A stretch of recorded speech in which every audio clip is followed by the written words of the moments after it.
Hello everyone, स्वागत है आप सबका लर्न रही विद गौतम यूट्यूब चैनल में। तो आज के वीडियो में आपको बताने वाला हूँ कल जो आपका एग्जाम होने वाला है ज्योग्राफी का, उसके लिए most important VVI subjective question answer को यानी कि लघुत्तरीय प्रश्न उत्तर को आज के वीडियो में करने वाले और उन्हीं सभी प्रश्नों को करने वाले हैं जो कि आपके आने वाले कल के एग्जाम ज्योग्राफी के लिए काफी ज्यादा इंपॉर्टेंट प्रश्न रहने वाला है। तो आप लोग वीडियो को अच्छे से ध्यानपूर्वक और लास्ट तक जरूर देखिएगा। तो चलिए शुरू कर लेते हैं फर्स्ट क्वेश्चन से। और पहला क्वेश्चन हमारा कि रोपण कृषि की किन्हीं 4 फसलों के नाम लिखिए। रोपण कृषि जो होता है इसके किसी 4 फसल का नाम बताना है। तो रोपण कृषि के 4 फसल जो इस तरह से, पहला है चाय, कॉफी, कोको और रबर। चाय, कॉफी, कोको और रबर जो है चारों जो है रोपण कृषि के फसल के नाम है। और इसको आप लोग ऑब्जेक्टिव क्वेश्चन के लिए भी याद रखिएगा। ऑब्जेक्टिव क्वेश्चन में पूछा जा सकता है और सब्जेक्टिव क्वेश्चन आंसर में भी पूछा जा सकता है। तो अच्छे से इस चारों का नाम याद रखिएगा।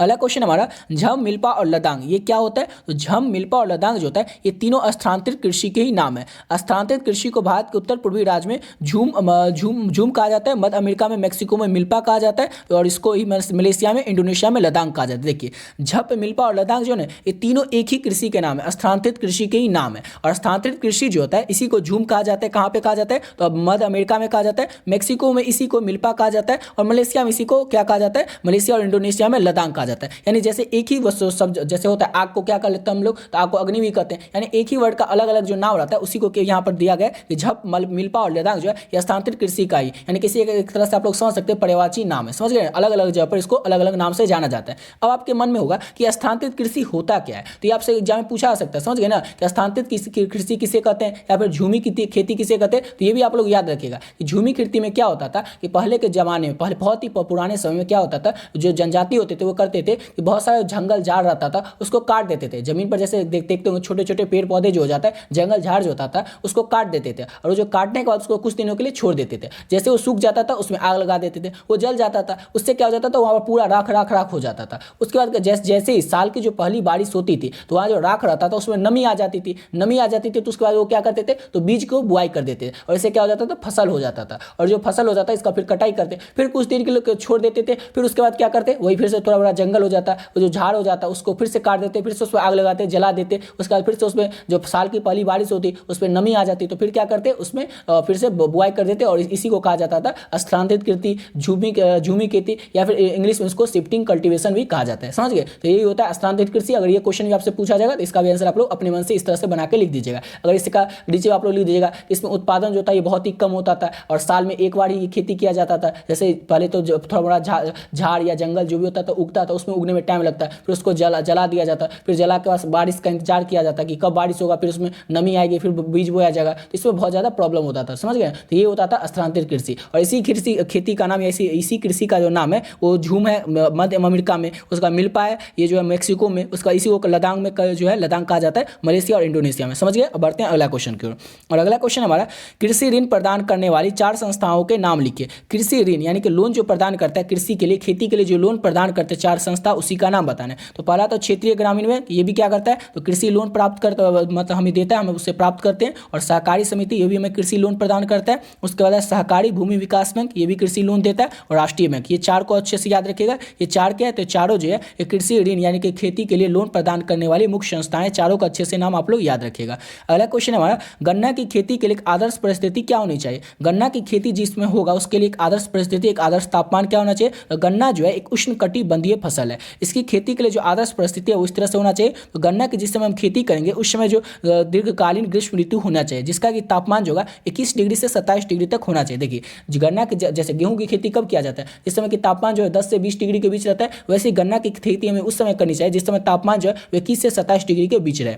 उसके बाद कम से कम 150 सेंटीमीटर वार्षिक वर्षा सिंचाई का प्रबंध हो। हम गन्ना की खेती जो उस जगह पर करेंगे जहां पर कि कम से कम एक साल में, एक वर्ष में 150 सेंटीमीटर तक वार्षिक सिंचाई का प्रबंध किया जा सके। और पर्याप्त धूप और पाले से रक्षा। देखिए ऐसा नहीं कि हम ठंडी के मौसम जो होता है नवंबर, दिसंबर, जनवरी, उस समय गन्ना की खेती करेंगे, नहीं, हम उस समय गन्ना की खेती करेंगे जिस समय गन्ना की जो खेती करेंगे उसके पौधा में पर्याप्त धूप उसे मिल सके। और चौथा है उपजाऊ दोमट या हल्की चिकनी मिट्टी पर हम लोग क्या करते हैं? ऐसा नहीं कि किसी भी मिट्टी पर जो है गन्ना की खेती कर सकते हैं, जो उपजाऊ दोमट मिट्टी होगा या हल्का सा चिकनी मिट्टी होगा उसी पर हम लोग गन्ना की खेती कर सकते हैं। और पर्याप्त सस्ते मजदूर मिल सके, ऐसा नहीं कि ये सब गन्ना की खेती में मजदूर तो बहुत ज़्यादा लगते हैं, तो जो वहाँ पर हम गन्ना की खेती करेंगे जहाँ पर कि पर्याप्त सस्ते मजदूर मिल सके। तो ये सब क्या था? तो ये सब जो था ये गन्ना की खेती के लिए आदर्श परिस्थिति था, अच्छी परिस्थिति था। इस चारों को आप लोग अच्छे से याद रखिएगा।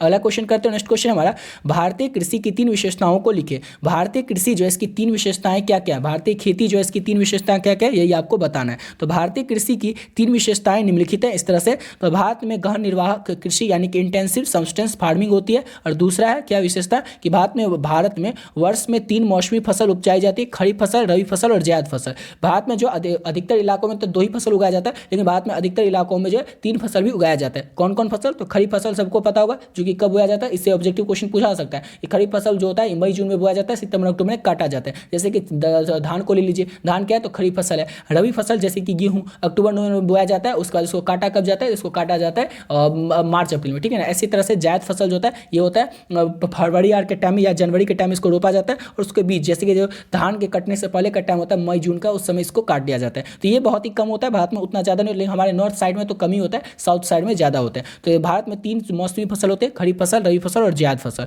और तीसरा है कि भारतीय कृषि मुख्यतः वर्षा पर आधारित होती है। और भारत में जो कृषि होती है, खेती होती है, ये अधिकतर लोग जो होते हैं वर्षा पर ही आधारित रहते हैं। वैसे नल से, कुआं से, पंप से तो पानी पटाया जाता है, लेकिन अधिकतर लोग जो होते हैं भारतीय कृषि जो अधिकतर डिपेंड किस पर रहता है? तो बारिश पर रहता है। तो ये क्या था? ये देख लीजिए, ये जो 3 विशेषता था भारतीय कृषि की।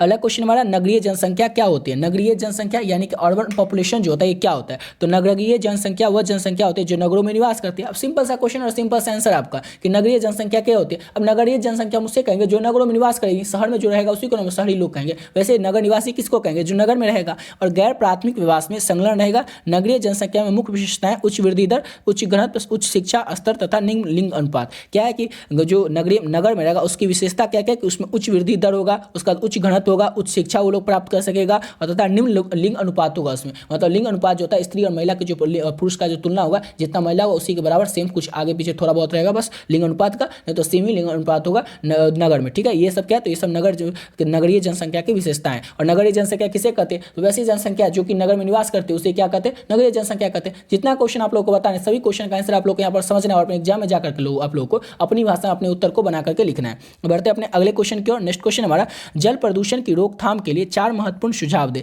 जल प्रदूषण जो होता है, पानी से जो प्रदूषण होता है, इसकी रोकथाम करने के लिए 4 महत्वपूर्ण सुझाव देना है आपको। तो 4 महत्वपूर्ण सुझाव देख लीजिए। Suggest for importance major prevent for water pollution. जल प्रदूषण की रोकथाम के लिए 4 महत्वपूर्ण सुझाव जो इस प्रकार से। कौन से? तो वो देखिए, घरों से निकलने वाले कचरे को नदी, तालाब इत्यादि में नहीं फेंकना चाहिए। अब घर से जो हमारा कचरा निकलता है उसको क्या करते हैं? नदी में फेंक देते हैं, कोई तालाब में फेंक देता है। इससे क्या होता है? जल प्रदूषण होता है। अगर हम इसको जल में प्रदूषण नहीं करना चाहते तो सबसे पहले हमें घर से जो निकलने वाले कचरा होता है उसको नदी, तालाब इस समय फेंकना नहीं चाहिए। दूसरा है, कारखानों से निकलने वाले अपशिष्ट ये मलज को बिना शोधित किए नदी में प्रसिद्ध नहीं कर। और दूसरा पॉइंट है, ये सब आप लोग भूल जाए, हम जो आपको समझाते हुए याद रखें। कारखाना से निकलने वाला जो गंदगी होता है उसको नदी में फेंकना नहीं चाहिए। अगर गंदगी फेंका भी जाए तो उसको इस तरह से देखा जाए उसमें ज़्यादातर गंदगी वाला पानी नहीं हो, जो पानी थोड़ा बहुत गंदा हो या गंदा पानी हो ही नहीं, उसी को नदी में डाला जाए। जो गंदा पानी होता है उसको प्यूरीफाई करके उसके बाद नदी में डालना चाहिए, ठीक है। नगर पालिकाओं को सीवर शोधन संयंत्रों की व्यवस्था करनी चाहिए। सीवर शोधन संयंत्रों की व्यवस्था करनी चाहिए नगर पालिका को। उसका चौथा है कि जल प्रदूषण नियंत्रण से संबंधित उपयोगी कारगर कानून बनाना चाहिए और उसे सख्ती से लागू करना चाहिए। जल प्रदूषण यानी कि जल से जो प्रदूषण होता है इसके लिए बहुत ही ज़्यादा सख्त कानून बनाना चाहिए, ताकि कोई भी जल प्रदूषण करेगा उसके ऊपर कड़ी से कड़ी कार्रवाई होगी। इस सब से क्या होगा? तो इस सब से जो है जल प्रदूषण कम होगा। जल प्रदूषण के रोकथाम के लिए यही जो है 4 कारण है। आपसे एग्जाम अगर 5 नंबर पूछेगा तभी आप लोग 5 पॉइंट लिख दीजिएगा, 2 नंबर पूछेगा तो 2 पॉइंट लिख दीजिए, समझ गए। बढ़ते हैं अगले क्वेश्चन की ओर। और अगला क्वेश्चन हमारा, स्मॉग क्या होता है? स्मॉग मतलब वो क्या होता है? तो जो सुबह सुबह आप लोग उठते हैं और धुआं लगा रहता है, कुहासा लगा रहता है, जैसे कभी ठंडी के मौसम में कुहासा लगा रहता है, इसी को कहा जाता है स्मॉग, धुंध, ठीक है ना। तो स्मॉग क्या होता है? तो वायुमंडल में धुआं और कुहासा से मिलने वाले धुआं निर्माण होता है, उसे अंग्रेजी में स्मॉग कहा जाता है। स्मॉग होते हैं स्मॉग प्लस फॉग कहते हैं। जाड़े के दिनों में वायुमंडल के निचले तल में कुहासा छाया रहता है। ऊर्जा के स्रोत के रूप में विभिन्न प्रकार के ईंधनों के प्रयोग वृद्धि के साथ पर्यावरण में विषाक्त धुएं, गैस। देखिए ये सब क्या है? तो ये सब इतना भूल जाए, इतना आप लोग लिखना भी नहीं है, आप लोग जो समझाते हैं वो समझिए। स्मॉग क्या होता है? तो वायुमंडल में, या फिर आप लोग लिख दीजिएगा हमारे आस पड़ोस में, हमारे पूरे पर्यावरण में धुआं और कुहासा के मिलने के धुआं को निर्माण ही क्या कहलाता है? तो स्मॉग कहलाता है। जैसे कि ये ठंडे के दिनों में ज़्यादातर होता है, या फिर जाड़े के दिनों में लिख दीजिएगा हिंदी में, जाड़े के दिनों में जो कुहासा होता है अधिकतर लगता है। और इसके जो प्रमुख स्रोत है वो विभिन्न प्रकार के ईंधन के प्रयोग में वृद्धि के साथ ये ज़्यादा हो जाता है। उसका पर्यावरण में विषाक्त धुआं। देखिए ये सब स्मॉग जो होता है होता किस तरह से? जैसे हम लोग लकड़ी जलाते हैं, लकड़ी से धुआं निकलता है तो वो क्या बनता है? तो धुआं का जो स्मॉग के रूप ले लेता है और सुबह सुबह आपको ज़्यादा दिखाई देता है ठंडी के महीने में। पर्यावरण में जो विषाक्त धुआं, जो फैक्ट्री से जो धुआं निकलता है, ये सब किस चीज़ का रूप ले लेता है? तो स्मॉग का ही रूप ले लेता है, समझ गए। तो इसी सब से क्या होता है, तो स्मॉग होता है। अब समझ गए स्मॉग क्या होता है, खुद से बनाकर लिखिएगा। स्मॉग जो होता है ठंडी के दिनों में होता है और एक वायुमंडल में धुआं और कुहासा के मिलने वाले धुआं का निर्माण होता है और उसी से बनता है क्या, स्मॉग बनता है। तो ये 8 क्वेश्चन आप लोग को करना, इस सब क्वेश्चन का आप लोग कर लेते हैं। इसी में से 2-3 क्वेश्चन आप लोग को बोर्ड एग्जाम में देखने को मिल जाएगा, इसमें से 2-3 क्वेश्चन बच जाएगा, मिल जाएगा। और जितना क्वेश्चन आप लोग को इंपॉर्टेंट था वो सब आप लोग को पिछले वीडियो में करवा चुके हैं। ये तो कुछ क्वेश्चन इसमें बच गया था तो इसमें करवा दे ताकि आपका पूरा क्वेश्चन कंप्लीट हो जाए, समझ गए। जितना भी आपका ऑब्जेक्टिव क्वेश्चन है, सब्जेक्टिव क्वेश्चन है, सब्जेक्टिव में जो भी लघु उत्तरीय प्रश्न है, दीर्घ उत्तरीय प्रश्न है, सब आप लोग को पिछले वीडियो में ऑलरेडी करवा रखे हैं। अभी तक आप लोग उस वीडियो को नहीं देखें तो लिंक डिस्क्रिप्शन बॉक्स में मिल जाएगा, या फिर आप लोग चाहें तो चैनल के प्लेलिस्ट सेक्शन में जाकर के भी उस सब वीडियो को आप लोग देख सकते हैं, ठीक है। आशा करता हूं आप लोग वीडियो अच्छा लगा होगा। मिलते हैं नेक्स्ट वीडियो में, और आप लोग को कल के वीडियो के लिए, कल के एग्जाम के लिए ऑल द बेस्ट, ठीक है।